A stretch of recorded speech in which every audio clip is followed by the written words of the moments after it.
بسم اللہ الرحمن الرحیم الحمدللہ رب العالمین والصلاة والسلام علی سید المرسلین وعلی آلہ واصحابہ اجمعین اما بعد۔ ناظرین و سامعین السلام علیکم ورحمۃ اللہ وبرکاتہ۔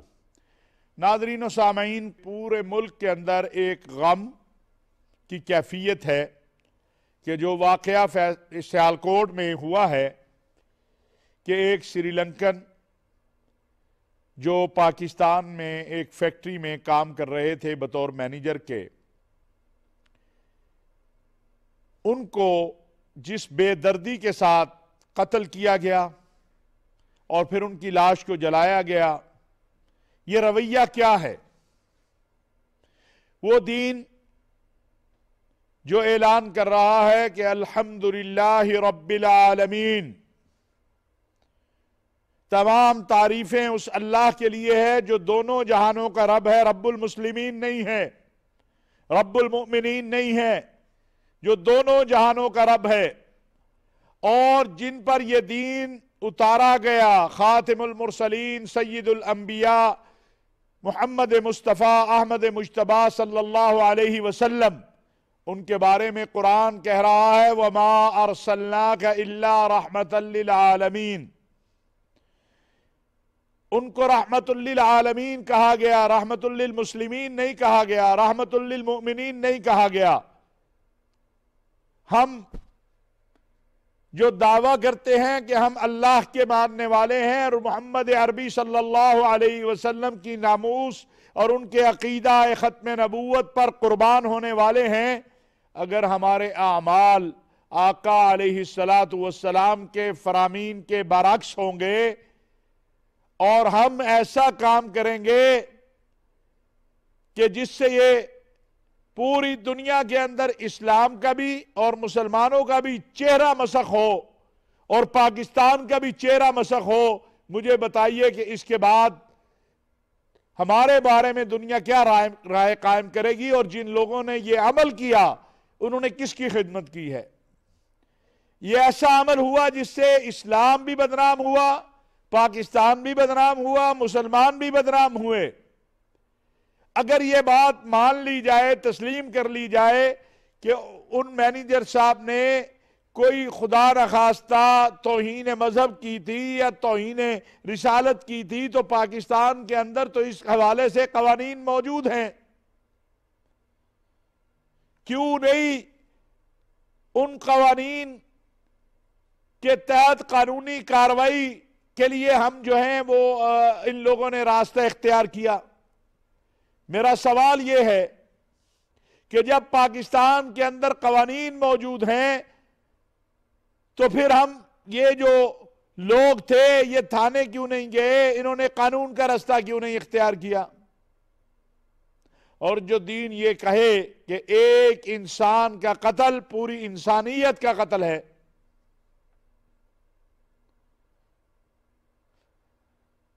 اور ایک انسان کی زندگی پوری انسانیت کی زندگی ہے، کیا اس دین کے ماننے والے اس طرح کی وحشیانہ اور بربریت والا عمل کر سکتے ہیں؟ میرے پاس تو سچی بات ہے، الفاظ نہیں ہیں کہ میں کن الفاظ میں اس پہ بات کروں۔ مذمت بہت چھوٹا لفظ ہے، بہت چھوٹا لفظ ہے مذمت۔ یہ سفاکیت ہے، یہ بربریت ہے، یہ وحشت ہے، اور اسلام اس جرم سے بری ہے، مسلمان اس جرم سے بری ہیں۔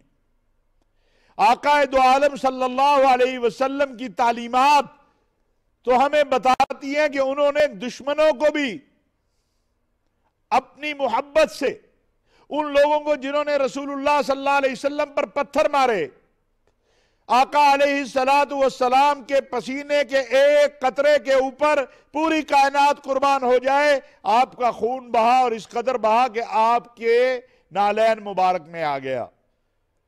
آپ نے ان کے لیے بھی جب دیکھا کہ ذرہ ذرہ کائنات کا غصے میں ہے، تو آپ نے فوراً اس قوم کی نسبت کس قوم کی؟ جو پتھر مارنے والی تھی، جو خون بہانے والی تھی، جو اذیت دینے والی تھی، جو تکلیف دینے والی تھی، اس کی اپنی طرف نسبت کرتے ہوئے کہا اللہم اہدی قومی فإنہم لا یعلمون، اے اللہ میری اس قوم کو ہدایت دے دے. ان کی نسبت اپنی طرف کر لی.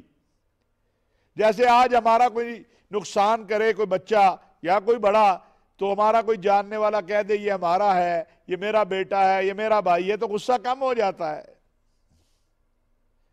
تو رسول اللہ صلی اللہ علیہ وسلم نے وہاں ان کی نسبت اپنی طرف کر لی کہ اللہ میری قوم کو ہدایت دے دے. یہ جانتے نہیں ہیں، ان کو پتہ ہی نہیں ہے. سچی بات ہے کہ یہ جو کچھ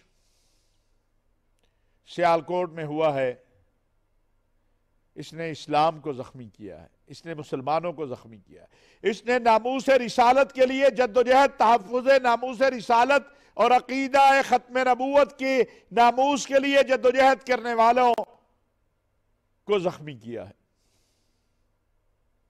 اب سوال ہے کہ یہ ہوا کیوں ہے، یہ کرنے والے کون ہیں، اس کا تدارک کیسے کیا جائے. یہ 2-4 دن کی بات نہیں ہے. ہم گزشتہ 40 سال سے، اگر میں اس سے زیادہ عرصہ ہو گیا، لیکن 79 سے ہم حالت جنگ میں ہیں.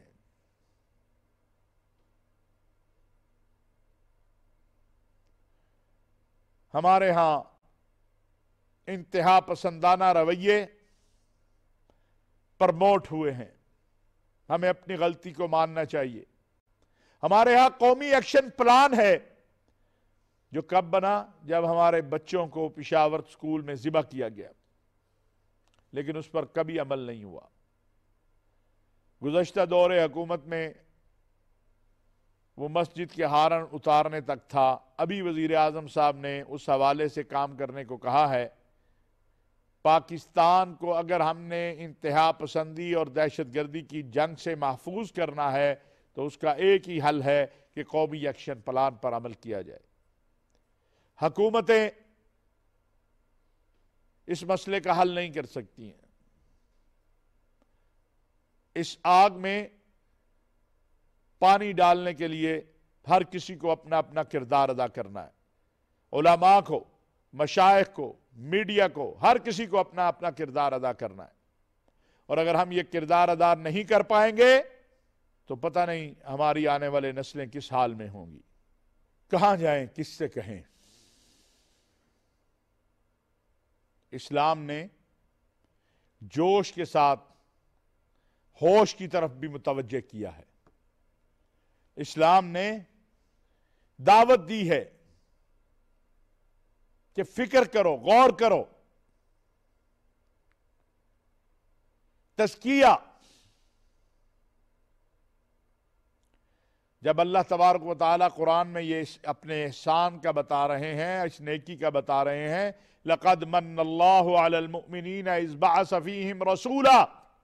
اور اللہ نے تمہارے اوپر اتنی بڑی احسان کیا ہے، نیکی کیا ہے، تم میں رسول کو بھیجا ہے. کیا ہے؟ یتلو علیہم آیاتہ ویزکیہم ویعلمہم الکتاب والحکمہ.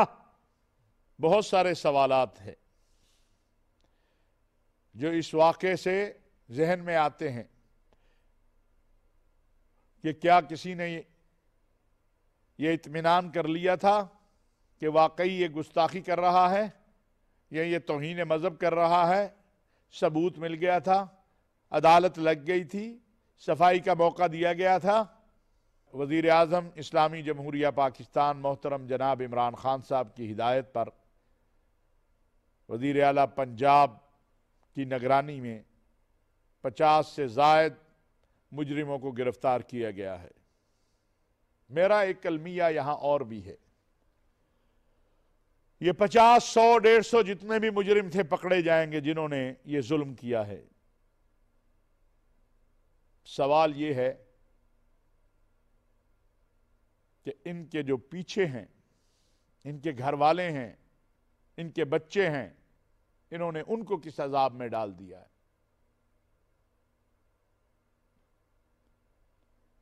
وقت آ گیا ہے کہ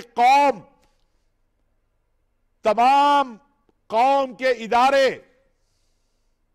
علماء، مشائخ، اساتذہ، پروفیسر، میڈیا ریاست کے ساتھ کھڑا ہو کہ آئیے مل کر پاکستان کو انتہا پسندی سے اور دہشت گردی سے پاک کرے۔ اگر پاکستان کو ہم نے واقعی حقیقی مدینہ منورہ کے طرز کی ریاست بنانا ہے تو پھر ہمیں وہ کردار بھی اپنانا ہوگا جو کردار اصحاب رسول و اہل بیت رضوان اللہ علیہم اجمعین کا تھا۔ ہمیں پھر سیرت مصطفیٰ صلی اللہ علیہ وسلم پر عمل بھی کرنا ہوگا۔ یہ میری چند گزارشات اس حوالے سے ہیں، انشاءاللہ اس پر کل دوبارہ بات ہوگی۔ اللہ تبارک و تعالی پاکستان اور اہل پاکستان کو محفوظ رکھے۔ ناظرین و سامعین، آپ کے علم میں ہے کہ افغانستان کا معاملہ بہت حساس ہے۔ اس حوالے سے پاکستان کوشش کر رہا ہے مسلسل کہ دنیا کو قائل کرے کہ دنیا ڈائریکٹ افغان عبوری حکومت سے بات کرے، امارت اسلامیہ افغانستان سے بات کرے۔ جو سردی آ رہی ہے، سرد موسم آ رہا ہے، افغانستان میں انسانی صورتحال بگڑتی جا رہی ہے، کہیں خدا نخواستہ کوئی بڑا المیہ نہ ہو جائے۔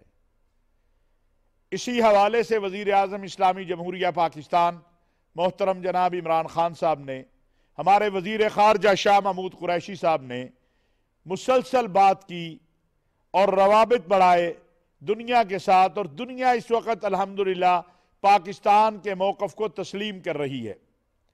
پاکستان کا موقف کیا ہے کہ افغانستان کی موجودہ عبوری حکومت سے عالم اسلام اور دنیا بات چیت کرے، اگر کوئی تحفظات ہیں ان کے ساتھ بیٹھ کر طے کیے جائے، لیکن ان کو تنہا نہ چھوڑا جائے۔ اللہ نہ کرے اگر افغانستان کی صورتحال خراب ہوتی ہے، وہاں پر صورتحال تشویشناک ہوتی ہے، تو یہ خالی خطے کے ممالک کے لیے پریشانی نہیں ہوگی، یہ پوری دنیا کے لیے پریشانی ہو جائے گی۔ پچھلے دنوں جب محترم وزیر اعظم صاحب تشریف لے گئے مملکت سعودی عرب، وہاں پر انہوں نے اس حوالے سے سعودی ولی عہد امیر محمد بن سلمان سے بڑی تفصیل سے بات کی۔ اس وقت سعودی عرب اسلامی تعاون تنظیم OIC کا سربراہ ہے۔ پاکستان کی مسلسل مشاورت کے بعد سعودی عرب کی قیادت نے، چونکہ سربراہی اسلامی تعاون تنظیم کی اس وقت سعودی عرب کے پاس ہے، اسلامی تعاون تنظیم وزرائے خارجہ کا اجلاس طلب کیا ہے، بلایا ہے، جو انشاءاللہ پاکستان میں ہوگا۔ ہمارے وزیر خارجہ، ہمارا دفتر خارجہ اس پر مسلسل محنت کر رہا ہے۔ ہمیں ایک بات یاد رکھنی چاہیے کہ سپہ سالار قوم جنرل قمر جاوید باجوہ صاحب نے چند دن پہلے ایک بیان دیا تھا کہ افغانستان کا امن پاکستان کا امن ہے۔ میں بطور پاکستانی یہ سمجھتا ہوں کہ گزشتہ 40 سال میں جو صورتحال بھی پیدا ہوئی اس خطے میں، پاکستان اس سے متاثر ہوا۔ پچھلے 20 سال میں افغانستان میں ہندوستان نے جو کھیل کھیلا ہے، اس سے ہمارے 80,000 سے زائد لوگ دہشت گردی کا نشانہ بنے، لیکن الحمدللہ ہم نے باہمی اتحاد سے، ہماری قوم نے، ہماری فوج نے، سلامتی کے اداروں نے، پولیس نے مل کر اس ساری سازش کو ناکام بنایا جو پاکستان کو غیر مستحکم کرنے کی تھی۔ پاکستان کی طرف سے بھرپور انتظامات اس اجلاس کے حوالے سے کیے جا رہے ہیں۔ خود ہمارے وزیر خارجہ محترم جناب شاہ محمود قریشی صاحب ان تمام امور کی نگرانی کر رہے ہیں۔ وزیر اعظم صاحب کی اس حوالے سے واضح ہدایات ہیں کہ افغانستان میں استقرار کے لیے، امن کے لیے جو بھی ممکن ہو وہ کیا جائے۔ ہم امید رکھتے ہیں اور ہمیں امید ہے کہ تمام بلاد اسلامیہ اور خطے کے ممالک امریکہ، چین اور روس وقت اور حالات کی نزاکت کو دیکھتے ہوئے جس طرح وہ پاکستان کے اس موقف کی تائید کر رہے ہیں، کہ موجودہ افغان عبوری حکومت اور افغان طالبان یا امارت اسلامیہ افغانستان کو باہمی مذاکرات سے ٹیبل پر بیٹھ کر جو باتیں منوانے والی ہیں، جو قابل قبول باتیں ہیں، ان پر لایا جائے، اسی طرح وہ اس کانفرنس کی اور اس اجلاس کی کامیابی کے لیے بھی آگے بڑھیں گے۔ ناظرین، افغانستان کی امارت اسلامیہ کے وزیر اعظم اور سربراہ ملا حسن اور ملا ہیبت اللہ صاحب نے خواتین کی تعلیم، خواتین کے وراثت میں حق، خواتین کی شادی کے حوالے سے پچھلے دنوں کچھ ہدایات دی ہیں۔ میں سمجھتا ہوں کہ دنیا کو اسلامی تعلیمات کے حوالے سے دی جانے والی ان ہدایات کا بطور مطالعہ کرنا چاہیے۔ اسلام جبری شادی کا قائل نہیں ہے، اسلام کسی کو جبراً مسلمان بنانے کا قائل نہیں ہے، اسلام عورتوں کو تعلیم سے نہیں روکتا ہے، اسلام بہنوں اور بیٹیوں کو، عورتوں کو وراثت میں حق دینے کا قائل ہے۔ یہ وہ چیزیں ہیں جو بہت سارے ممالک میں نہیں ہو رہی، لیکن افغانستان میں اس حوالے سے کچھ اقدامات اٹھائے گئے ہیں۔ یہ قابل ستائش اقدامات ہیں۔ افغانوں کو اس وقت دنیا کی ضرورت ہے، اور دنیا کو ایک پرامن اور مستحکم افغانستان کی۔ اس حوالے سے جو اقدامات بھی لیے جا رہے ہیں، پاکستان کا موقف اگرچہ 20 سال بعد دنیا نے مانا، لیکن تسلیم کیا گیا۔ آج الحمدللہ پاکستان کے موقف کو تسلیم کیا جا رہا ہے۔ ضرورت اس بات کی ہے کہ دنیا اس خطے میں امن کے لیے کوشش کرے۔ اگر افغان عبوری حکومت اور امارت اسلامیہ افغانستان مضبوط ہوں گے تو عالمی دہشت گرد تنظیمیں، جن کو ہندوستان سمیت بہت ساری قوتیں سپورٹ کر رہی ہیں، وہ کمزور ہوں گی اور امن کی بالادستی ہوگی۔ اور اسی کے لیے ہمیں کوشش کرنی ہے۔ پاکستان اپنے افغان بھائیوں کے ساتھ ہے۔ ہم نے ہجرت مکہ مکرمہ اور انصار مدینہ کے حوالے سے اس یاد کو تازہ کیا ہے۔ آج بھی لاکھوں افغان پاکستان میں ہیں۔ ہم چاہتے ہیں افغانستان میں امن آئے، استقرار آئے اور یہ اپنے گھروں کو واپس لوٹے۔ ہم چاہتے ہیں کہ اس خطے میں جو پچھلے 20 سال کھیل کھیلا گیا، وہ کھیل دوبارہ نہ کھیلا جائے۔ ناظرین، آخر میں سعودی عرب میں براہ راست فلائٹیں جانا شروع ہو گئی ہیں۔ عمرے کے حوالے سے بھی انشاءاللہ جلد پالیسی آ جائے گی۔